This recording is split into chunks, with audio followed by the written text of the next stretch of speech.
Good morning mga kabraso. So gagawa tayo ng leaking dito sa Rexit. So ito na, nakaset up na yung mga butas. Tapos yung bearer natin nakano na rin. Ang timber pala na to is 2x8. And then gumamit tayo ng 2x6 dito. Ang laki ng pile natin. Ang tawag ito pile. Ito yung pang-poste natin, pile.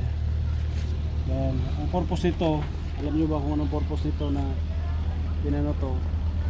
Dinigrease dahil lang bearer natin is 90 lang para dito mag-flat, tapos makadagres dito. So lagyan natin dito siya. Yan, nakahang siya ng 100 galing sa ilalim ng hukay natin. May 100 yan na ano, para sa concrete sa ilalim. So gagamit lang tayo ng bugle for fixing. Ito yung bugle. Gagamit tayo ng bugle. Tapos impact. Tapos may zinil tayo gagamitin ito pang lock sa gilid. So ngayon ikabit ko. Yan, itong sentro natin, center line. So kuha lang ako ng lock. I-block ko lang dito siya para may ito, ano, sulong ko.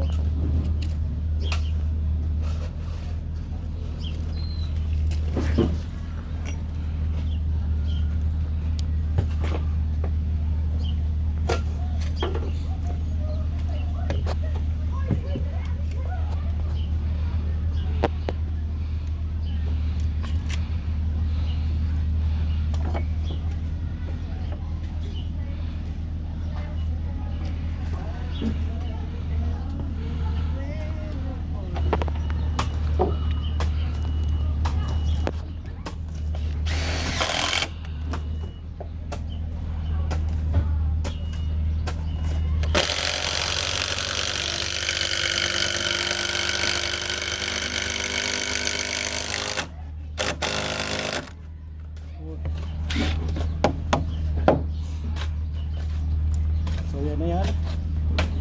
Ilagay natin itong isa.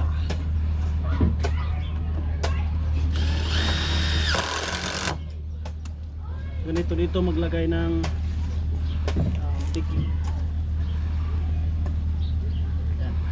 So temporary natin screw.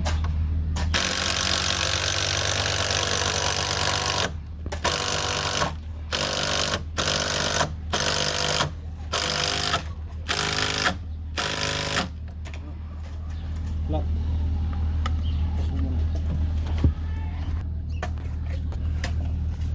So yung diskarte na to, ano to, yung ikaw lang mag-isa, kaya maglagay ka ng block.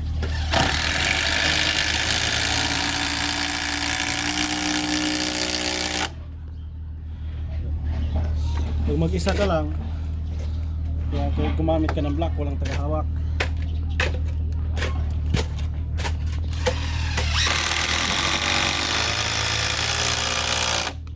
Yun.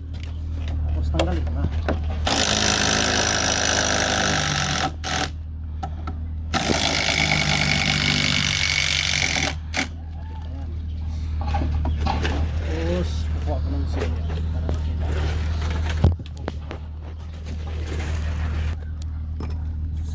Ito yung seed nail, ito yung maghahang nito. Pagkabit ito ganito.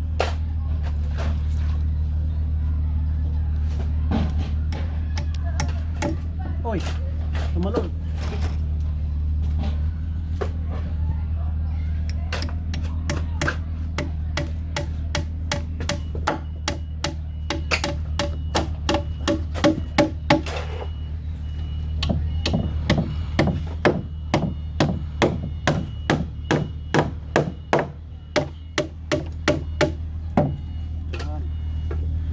Yung isa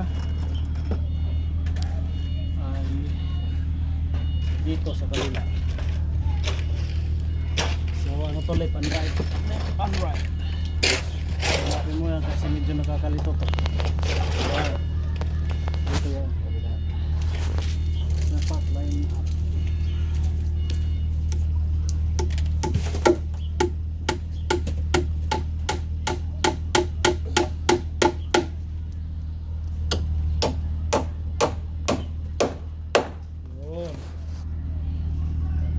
Alright.